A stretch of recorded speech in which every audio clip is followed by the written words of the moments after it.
Hampir setiap hari kita berantem, Mas, dengan istri itu. Hampir setiap hari kita berantem itu. Pagi, malam gitu, hampir setiap hari kita banting-bantingan pintu itu sudah biasa bagi kita itu. Istri banting pintu jebret, kita banting pintu jebret. Anak jadi korban, kadang denger. Anak juga ngelihat kita berantem setiap hari. Itu yang akhirnya apa ya, membuat kayak saya merasa kok hidup saya kok menjadi kurang berkah gini ya gitu, karena itu saya benar-benar nelongso, Mas, itu ya. Kenapa ya, saya secara finansial, secara ini sama sekali tidak ada masalah, saya beli apapun bisa, saya misalkan pengen apapun mampu, tetapi kok secara keluarga saya kok seperti ini gitu. Ini yang kenapa saya mensyukuri punya istri saya ini ya. Pada saat saya jatuh itu, saya ingat betul itu. Dan saya kalau bicara ini pasti nangis saya. Pasti nangis. Istri saya itu sampai tasnya itu sobek-sobek, Mas. Ya Allah, saya itu benar-benar, ya Allah, suatu saat saya harus bahagiakan mereka gitu. Mudah-mudahan bisnis ini bisa lancar, bisa sukses gitu.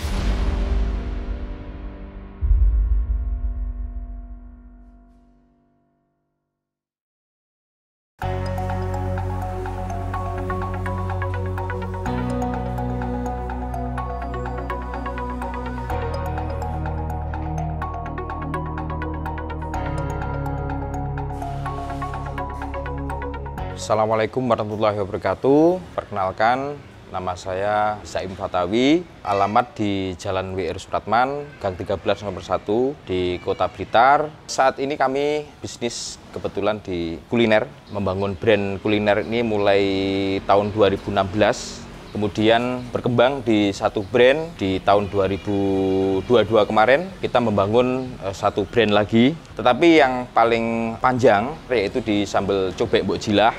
Itu usianya saat ini sudah 9 tahun ya, masuk jalan 9 tahun. 2002 itu kita bangun brand bakso dadelan Cak Tam, itu saat ini sudah berkembang di 4 outlet juga, lebih fokus di bakso ya, dan tersebar di wilayah Blitar dan Tulungagung. Aktivitas saya sebelum di kuliner, saya dulu profesional, Mas. Beberapa perusahaan juga, sampai terakhir saya di salah satu perusahaan yang multinasional, cukup lama di situ, sampai posisi yang mungkin sudah middle up. Kemudian di tahun 2015 saya memutuskan untuk resign ya, karena memang banyak pertimbangan waktu itu, karena saya harus mobile ke luar kota, bahkan sampai ke luar pulau juga gitu ya, per 2 tahun sekali pindah, 2 tahun sekali pindah, hingga saya galau. Akhirnya saya berpikir ini sampai kapan seperti ini gitu ya. Walaupun posisi saya sudah cukup bagus, tetapi saya berpikir ini sampai kapan. Saya banyak kehilangan momen di situ gitu ya, momen keluarga. Banyak yang saya kehilangan. Saya harus pulang setahun sekali. Paling cepat ya 6 bulan sekali baru pulang, itu pun dengan biaya yang besar gitu ketika kita pas penempatan di luar Jawa gitu ya. Dari kegalauan itu akhirnya saya memberanikan diri. Di tahun 2015 saya memutuskan untuk resign, untuk pulang ke Jawa. Kebetulan saya mendapatkan jodoh di Blitar, sehingga saya memutuskan untuk pulang ke Blitar dan membangun bisnis di Kota Blitar. Saya di perusahaan terakhir itu menjabat sebagai supervisor perusahaan multinasional ya, PT HM Sampurna. Pada saat saya masuk di Sampurna itu 1 tahun terjadi peralihan, diakuisisi oleh Philip Morris International. Di posisi itu kita sudah mobile gitu ya, jadi sudah megang wilayah gitu ya. Jadi ketika saya ditempatkan di satu wilayah itu biasanya megang 3-4 kabupaten gitu. Jadi saya pernah di Tarakan, Malino, Nunukan, nah itu ada 3 kabupaten. Kemudian saya juga pernah di Kalimantan Selatan. Paling jauh itu sebelum saya memutuskan untuk resign itu saya ditempatkan di Papua, di Timika. Setelah itu saya memutuskan untuk balik ke kampung halaman gitu ya. Tempatnya kampung halaman istri itu di Kota Blitar. Rokok di Papua laku atau tidak, itu di sana justru laku keras itu ya, khususnya di Papua itu, karena memang di Papua itu agak unik. Waktu saya terakhir pengalaman saya ke sana itu, bahwa uang itu paling kecil itu 5.000 gitu. Kalau beli permen atau apa itu minimal 5.000. Jadi karena waktu itu kan belum, sekarang sudah ada penyetaraan kayak harga BBM itu sudah setara nasional, itu sama harganya. Kalau dulu memang mahal di sana, Mas. Jadi bisa 50.000, 60.000. Jadi kalau waktu itu kita kebetulan di Sampurna itu harga jualnya juga cukup tinggi. Jadi dibagi di mereka di sana juga nggak ada masalah gitu ya. Cukup laku keras gitu. Apalagi khususnya di Timika itu sendiri, karena mereka di sana ada freeport ya. Jadi dari informasi yang saya dapat itu bahwa khususnya warga di Timika yang asli sana itu memang mendapatkan kompensasi dari Freeport ya. Jadi memang secara ini tiap bulan mereka pegang uang yang cukup besar gitu ya. Kira-kira seperti itu gitu.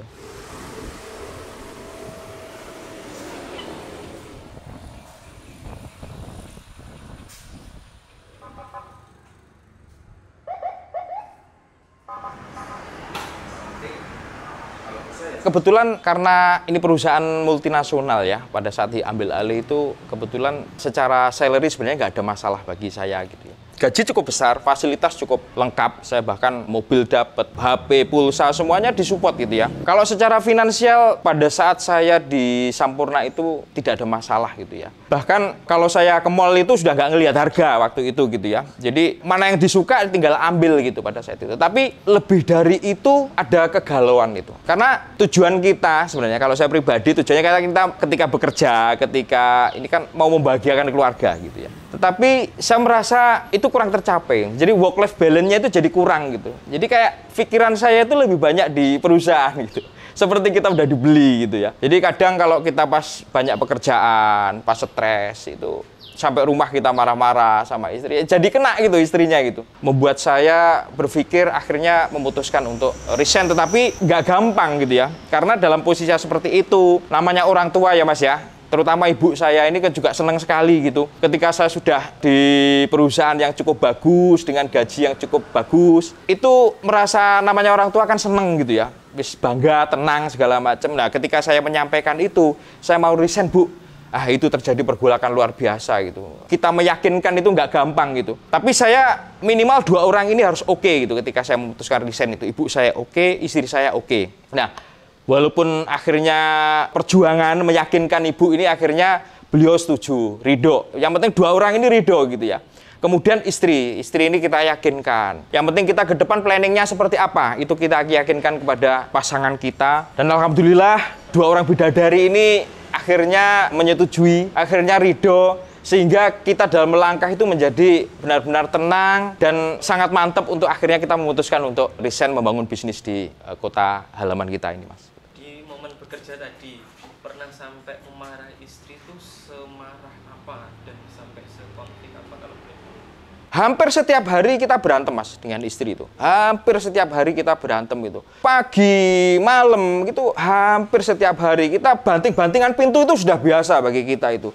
Istri banting pintu jebret, kita banting pintu jebret. Anak jadi korban, kadang denger anak juga ngelihat kita berantem setiap hari. Itu yang akhirnya apa ya, membuat kayak saya merasa kok hidup saya kok menjadi kurang berkah gini ya gitu. Karena itu saya benar-benar nelongso Mas itu ya. Kenapa ya? Saya secara finansial, secara ini sama sekali tidak ada masalah, saya beli apapun bisa. Saya misalkan pengen apapun mampu, tetapi kok secara keluarga saya kok seperti ini gitu. Nah itu memang saya akhirnya menyadari itu bahwa efek dari yang diakibatkan dari karena saya posisinya sudah stres gitu ya. Di perusahaan, dari target segala macam itu yang membuat kita benar-benar pikiran luar biasa. Pulang itu harusnya kita sudah meletakkan urusan perusahaan, kita pulang fokus ke keluarga, tapi nyatanya enggak gitu. Sampai rumah itu masih mikir gitu ya. Jadi benar-benar akhirnya istri ngomong apa gitu nadanya agak sebenarnya enggak. Ini kita sudah langsung naik pitam, banting pintu, jebret, banting. Itu benar-benar luar biasa. Kalau saya sekarang teringat itu gitu, ya Allah, astagfirullahaladzim, ini betapa saya berdosa gitu sama keluarga itu. Padahal tujuan kita itu kerja, tujuan kita mencari nafkah itu kan untuk membahagiakan keluarga itu. Tapi faktanya pada saat itu benar-benar, loh keluarga saya kok malah nggak dapat perhatian, malah dapat ampasnya aja, malah dapat kita jadi marah-marah, jadi ini, nah ini udah nggak sehat bagi saya. Dan ini sampai kapan itu akhirnya saya memutuskan benar-benar berani mengambil langkah itu tadi gitu Mas.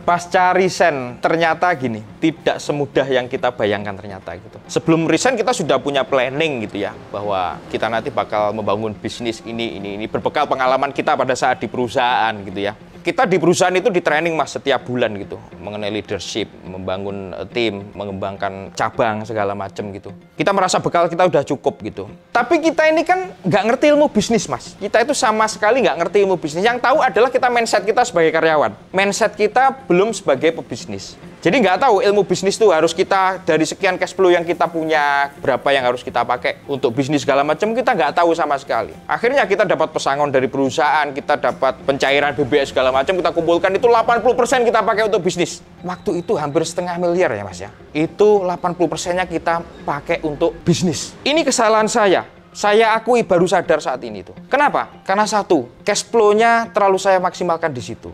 Yang kedua, saya terlalu sombong, merasa ilmunya sudah punya. Pada saat di perusahaan itu kita juga jadi konselingnya, distributor, agen-agen. Kok kalau ada masalah gini. Itu kesalahan saya gitu. Berikutnya, saya merasa bisa sendiri gitu ya. Nyatanya itu nggak gampang gitu ya. Dan yang berikutnya ini kesalahan menurut saya cukup fatal gitu ya.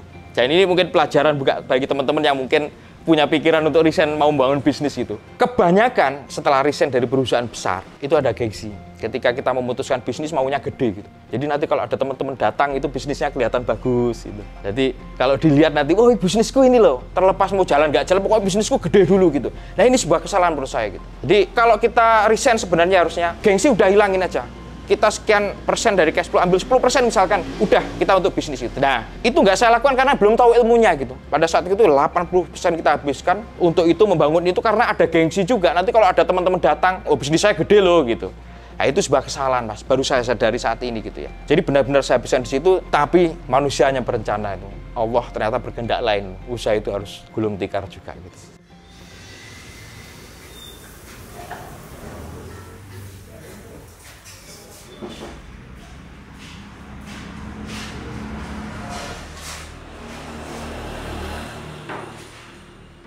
Akhirnya saya berpikir gitu, apa sih ya kira-kira yang menjadi penyebab saya gagal itu? Oh ternyata ini gitu. Akhirnya saya memutuskan istri saya suruh belajar masak pada itu. Yang simple, nggak usah neko-neko karena juga bukan koki, tapi basicnya bisa masak lah ya. Terus kita juga coba riset apa sih yang punya peluang di Blitar gitu ya. Yang semua orang seneng, tapi yang kita buat diferensiasi, yang agak berbeda apa ya gitu. Saya mikirnya akhirnya kita riset itu, lalapan-lalapan itu eksis ya. Kadang puluhan tahun itu masih ada itu. Saya kalau di Blitar itu ada pasar legi itu. Depannya pasar legi itu lalapan itu eksis bertahun-tahun ya.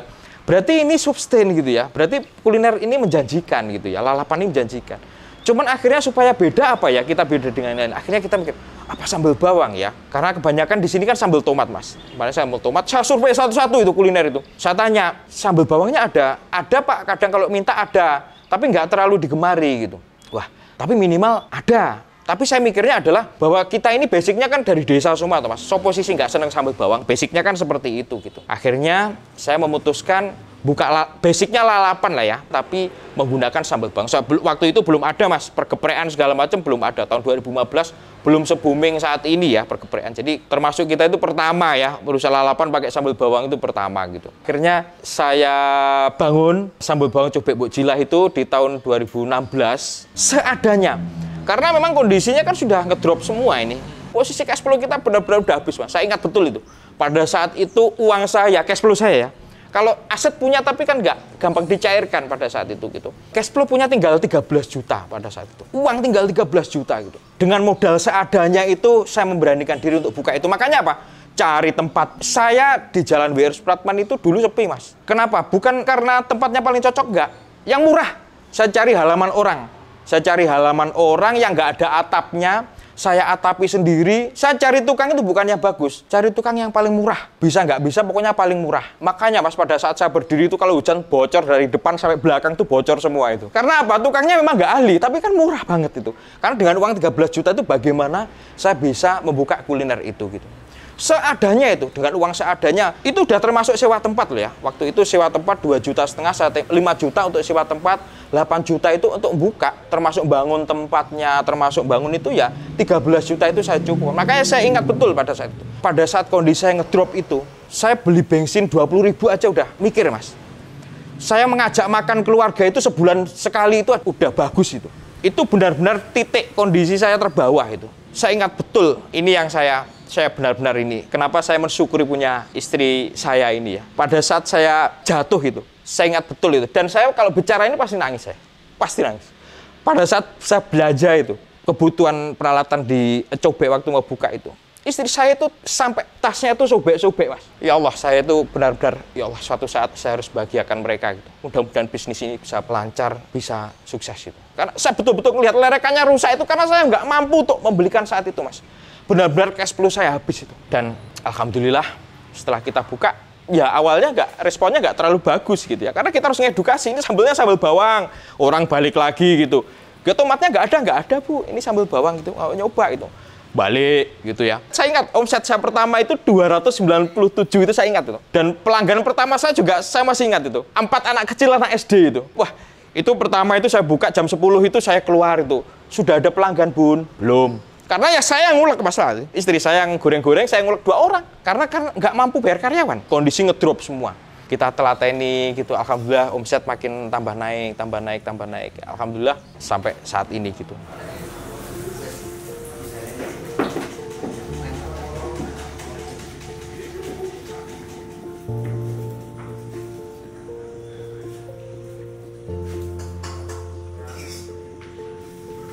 Momen untuk pada saat saya bertumbuh, Mas, itu sebenarnya perjalanan cobek dari awal itu juga berdarah-darah itu. Saya sewa tempat itu 2 tahun gitu. Sewa tempat itu 2 tahun. Omset saya itu mulai naik. Di saat 1 tahun pertama, cobaan bagi kami gitu. Saya datang ke pemilik tempat pada saat itu karena sudah mulai jalan, sudah mulai agak bernafas, sudah mulai bisa ngajak jalan-jalan istri walaupun ya belum ke tempat yang mewah atau apa, sudah bisa ngajak jalan-jalan istri, anak makan di restoran atau apa, nyenengin mereka lah gitu ya. Di 1 tahun itu kita memutuskan mau nemui si pemilik tempat untuk kita perpanjang. Bu, ini boleh nggak saya perpanjang 10 tahun gitu? Nggak boleh, Mas. Kalau 5 tahun nggak boleh. Ini bolehnya dibeli atau jenengan pindah. Loh, saya kaget betul pada saat itu, Mas. Harus dibeli berapa, Bu, kalau dibeli, Bu? 1,7 M. Waduh, saya langsung shock gitu, Mas. Itu sama dengan ngusir saya sebenarnya gitu ya. Dengan harga yang nggak masuk akal ini. Padahal pasaran di sini juga segitu gitu. Walaupun gitu di bawah itu pun saya juga nggak punya duit pada saat itu gitu. Wah, saya shock benar-benar. Akhirnya ini mau nggak mau gimana caranya ya saya tetap harus bisa melanjutkan bisnis ini. Akhirnya saya putar otak, Mas. Gimana caranya bisnis ini bisa lanjut. Waktu itu mikirnya kalau terlalu jauh nanti kita bangun lagi, babat lagi dari awal. Itu mikirnya kita deket-deket sini aja, kita tanya-tanya gitu. Customer kita juga kita tanya deket-deket sini. Bu, ada tempat nggak sekitar sini? Terus kita keliling setiap hari. Bu, ini boleh nggak ini disewa? Jatuhnya mahal-mahal semua, Mas. Tidak ada niat untuk beli tempat pada saat itu. Sewa tempat, belum mampu beli tempat itu. Akhirnya kok nggak dapet ya. Ada sewanya mahal. Kemudian kok ada 1 tempat gitu ya. Tempatnya itu kosong gitu.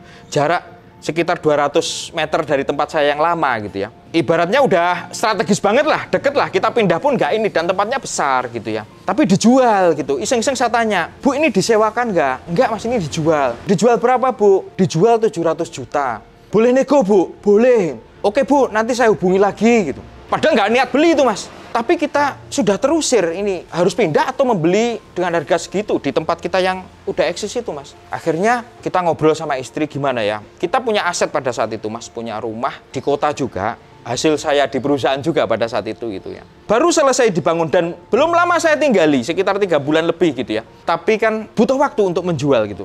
Ngomong sama istri gimana kalau kita beli aja gitu ya.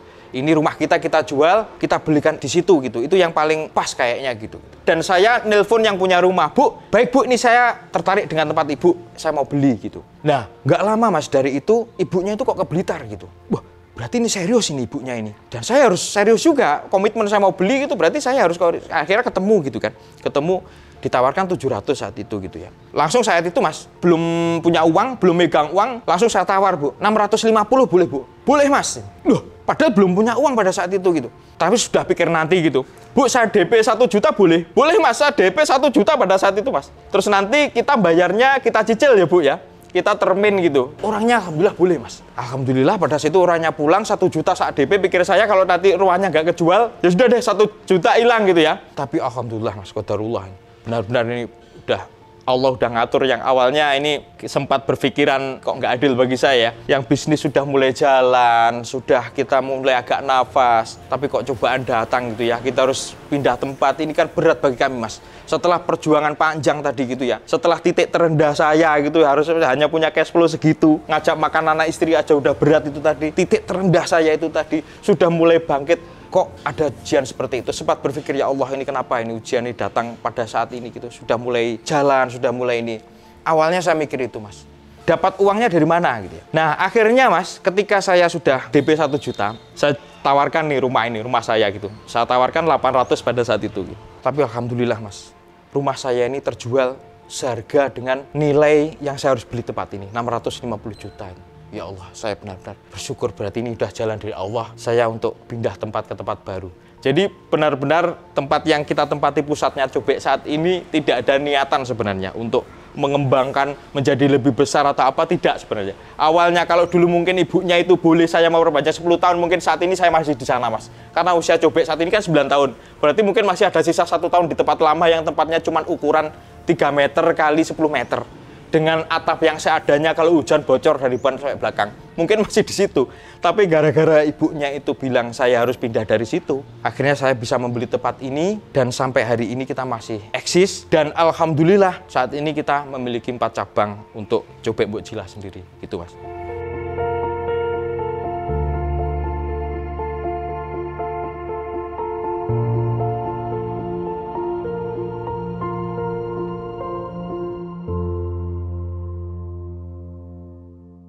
Jadi awalnya dulu saya sama, Mas, nggak berani membuka cabang pada saat itu. Saya pindah ke tempat baru, alhamdulillah pada saat itu omset meledak, Mas. 3-4 kali dari omset sebelumnya yang di tempat lama gitu. Alhamdulillah, kita syukuri betul itu, ya Allah, ternyata Allah itu Maha Adil itu. Ternyata ini udah rencana Allah gitu, pindah ke tempat baru, omset kita besar, kita bisa bangun 2 lantai di tempat baru ini. Tapi itu belum berpikir buka cabang gitu. Nah, pada saat itu saya masih tungguin sendiri, Mas. Kasir saya sendiri, semua sistem saya masih sendiri, belanja juga di bawah saya sendiri, saya ke pasar sendiri, masih sendiri semua gitu. Dan suatu ketika, pada saat itu, ketika bisnis sudah mulai jalan rame itu, tentu banyak teman-teman dari komunitas lain atau dari kampus pada saat itu kan pengen kita berbagi, Mas. Pada saat itu kebetulan saya ingat, pada saat itu saya ngisi materi seminar di Unisba, di Universitas Islam Blitar. Nah, pada saat itu kebetulan saya pemateri ini barengan dengan pemateri lain dari komunitas TDA pada saat itu. Kayak komunitas pengusaha, tangan di atas itu, ketua komunitas. Mas, nanti datang, Mas, kalau kita kopdar, Mas, gitu banyak belajar bisnis di situ gitu. Nah, akhirnya itulah momentum saya, Mas, berani buka cabang gitu. Saya datang ketika kopdar, oh ternyata ilmunya seperti ini ya. Ternyata kita harus bangun bisnis seperti ini. Yang benar seperti ini loh. Bisnis itu kita harus cash flow berapa persen, kalau kita punya cash flow, kalau mau buka bisnis berapa persen, kalau kita mau buka cabang seperti apa. Itu saya banyak belajar di komunitas tersebut, Mas. Di situ banyak belajar, akhirnya memberanikan diri untuk buka cabang itu di Tulungagung pada saat itu, Mas. Di tahun 2018 saya buka cabang pertama di Tulungagung. Ya itu momentumnya adalah dari situ gitu. Makanya saya sekarang nyarankan teman-teman itu, kuncinya bisnis itu kita berjejaring gitu. Kita harus punya komunitas itu. Karena momentum saya naik bisnis saya adalah karena komunitas. Kalau teman-teman bisnis, saran saya 2 itu. Bangun jejaring dan jadi pembelajar yang bagus. Jangan pernah lelah untuk belajar sebesar apapun bisnis kamu, karena bisnis ini dinamis, Mas. Dan satu lagi, kita harus punya mentor dalam bisnis itu. Jadi kalau ada ilmu bisnis, kalau kita nggak punya mentor, kita jadi punya pikiran sendiri tentang ilmu itu gitu. Jadi harus ada yang ngarahkan, yang betul seperti ini loh. Kalau bangun bisnis seperti ini loh, yang benar seperti ini, tetap harus ada yang ngarahkan, Mas. Itu saran saya sih. Cash flow dalam bisnis saya ya, Mas, ya, untuk menjaga supaya bisnis saya tetap eksis segala macam. Karena bisnis saya ini juga agak unik, Mas, karena memang berkaitan dengan satu bahan baku utama yang harganya juga naik turun. Kadang bisa melonjak sampai 100.000 pernah itu, karena bahan baku utama kita cabai. Karena bisnis kita ini agak beda, Mas. Jadi kalau datang ke sini tuh cabai sesuai request. Bahkan rekor tertinggi kita ada cabai 150, Mas. Kita layani juga di situ gitu. Saya ini termasuk bermadhab ngambil untung nggak terlalu besar, Mas. Saya cuma ngambil margin kotor itu 25% gitu. Kemudian operasional kurang lebih 15%, margin bersih kami cuma 10%. Kalau harga cabai tinggi gimana, Pak? Saya cuma ngeset, paling turun margin kotor saya turun di 20%. Operasional saya 15%, saya masih dapat margin bersih sekitar 5%. Nah, kalau saya pribadi, Mas, ini kan masuk uang perusahaan semua ya. Kalau saya pribadi digaji, gaji saya berapa? Saya ngobrol sama istri, sebenarnya kebutuhan berapa sih? Untuk makan berapa? Untuk anak sekolah berapa? Itu kita cukupkan di situ, Mas. Berapa? 1 juta, 2 juta, 3 juta? Oke, 3 juta. Kita kunci di situ. Tapi kan dari tahun ke tahun tentu ya, Mas, kebutuhan pokok naik, segala macam kita obrolkan lagi juga. Jangan kita saklek, pokoknya mau nggak mau sekian. Istri cukup, nggak cukup sekian, nggak juga. Tetap kita obrolin sama istri ya. Makanya kita banyak nemukan ya, bisnis yang rame, eksis, tapi ketika memperpanjang tempat nggak bisa, karena cash flow-nya habis. Ketika bisnis bagus, ada uang untuk beli nih, handphone baru lagi. Saya itu handphone tuh kalau nggak jatuh, pecah, nggak beli, Mas. Saya itu kalau kaos itu, kalau nggak lebaran, nggak beli. Kalau itu nggak dipaksa istri beli, nggak beli saya, Mas. Tipe kalau udah eman bagi saya, karena betapa saya perjuangan untuk mendapatkan uang itu nggak gampang gitu istilahnya ya. Jadi benar-benar saya jaga betul, kita komitmen, kalau perusahaan ya uang perusahaan, jangan dipakai sesuai gaji kita. Kalau tahun depan kita naik, kita hitung, masuk nggak? Mungkin nggak gitu gaji kita. Saya sebagai owner, gajinya naik, mungkin kalau nggak mungkin ya jangan naik dulu. Saya sebagai owner harus komitmen di situ, Mas. Gitu kira-kira, Mas.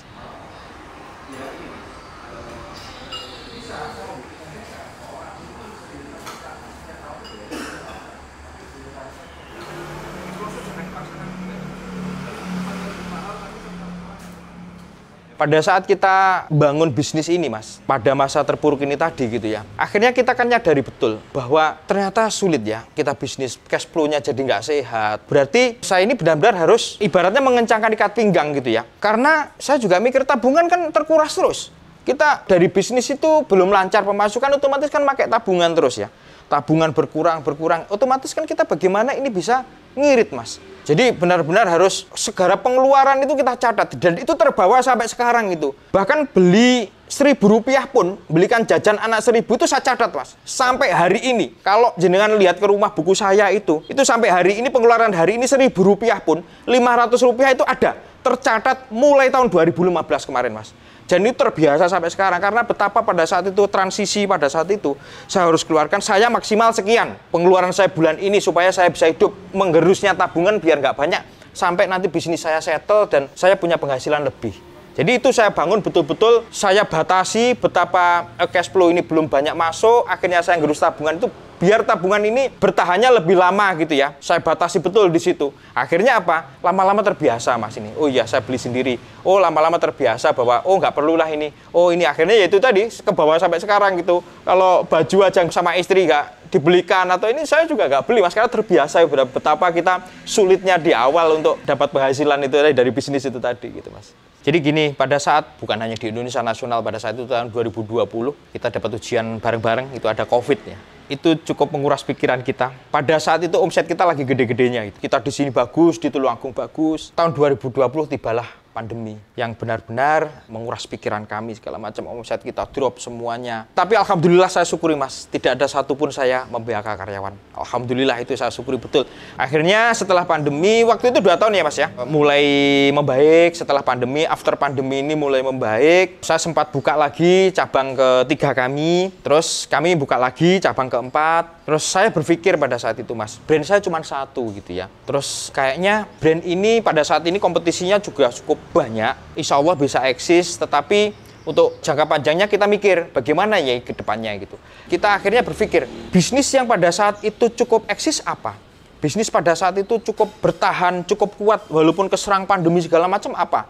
Akhirnya kita berpikir ke situ, Mas. Kita amati betul, oh ternyata salah satunya bakso ini. Pada saat waktu kita berdarah-darah pada saat pandemi, ini mie ayam, bakso ini kok tetap rame ya gitu ya. Saya mikirnya gitu itu. Akhirnya saya punya pikiran pada saat itu, wah, ini suatu saat, ini kalau saya punya dana ini kita kayaknya bangun bakso ini. Mulailah kita riset, Mas. Kita riset itu dari Blitar, Surabaya, Malang. Mana ya, di Blitar ini bakso-bakso itu saya datangi semua, Mas. Kompetitor-kompetitor, saya amati. Dari situlah, dari riset-riset itulah, akhirnya kita memunculkan konsep seperti saat ini, bakso tetelan Cak Tam itu. Ternyata begitu kita lihat, kekurangannya ini harus kita selesaikan. Problem customer ini ternyata pengen tempat yang cukup nyaman buat bakso, itu kita selesaikan. Minumannya pengen lebih variatif, itu kita selesaikan di tempat kita. Kita ngakomodir juga, rata-rata orang ini penggemar pedas nih, buktinya coba eksis sampai hari ini. Oh, kita sediakan kuah versi pedasnya gitu. Jadi kalau di bakso kita itu, kita ada 2 kuah, Mas. Kuah biasa, kuah pedas. Nah, bakso itu di nasional itu sebenarnya pemainnya cuma 2, bakso Malang sama bakso Solo. Dimanapun itu, mau di Medan, mau di Makassar, itu sebenarnya basicnya ada 2 itu, bakso Solo sama bakso Malang. Nah, saya mencoba mengakomodir itu. Kalau bakso Solo itu kuahnya yang kuat, tapi variannya nggak banyak. Bakso Malang itu variannya banyak, kuahnya nggak terlalu kuat. Saya mengkombin 2 itu. Saya kuahnya bakso Solo ada, yang kuah pedasnya, bakso Malang kita buat pedas, varian kita banyak, jadi kita mengkombinasi 2 itu. Jadi kalau datang ke tempat kita, itu bisa milih kuahnya yang pedas, kuahnya yang nggak pedas. Dan itu semua free. Kita milih kuah pedas juga free, kuah nggak pedas juga free, tetepan gitu. Itu sih kira-kira, Mas.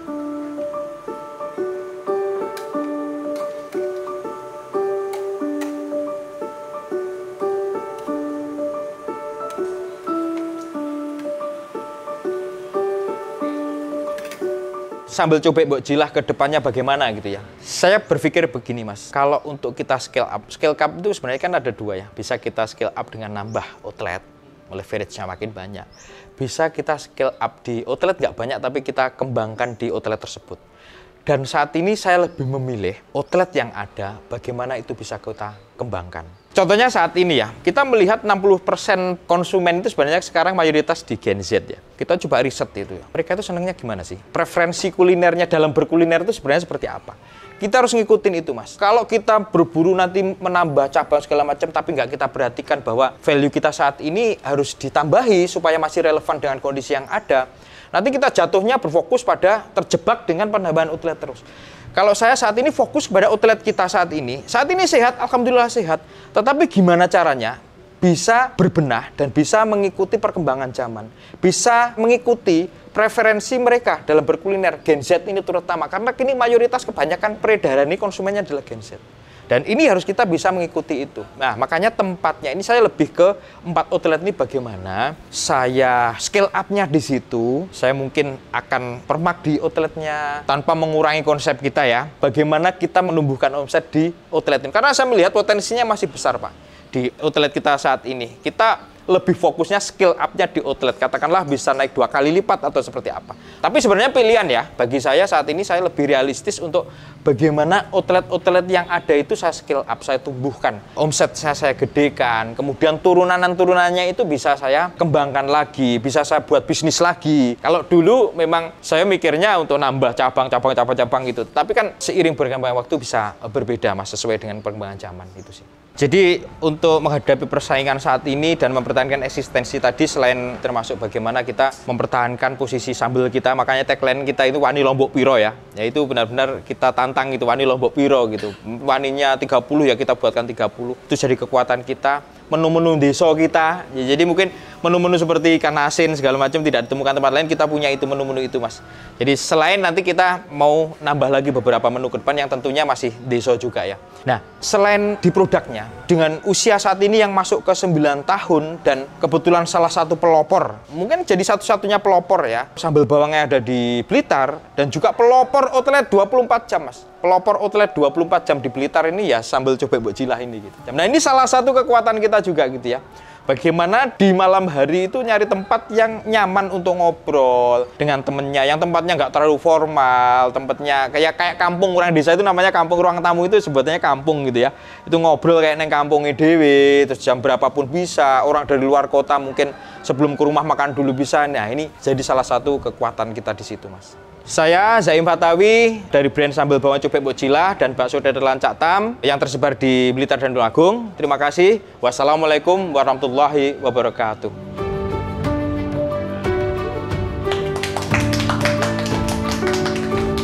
Aduh, wis suruh eleo gak? Pecah Telur Academy, bantu pemula bisa pecah telur.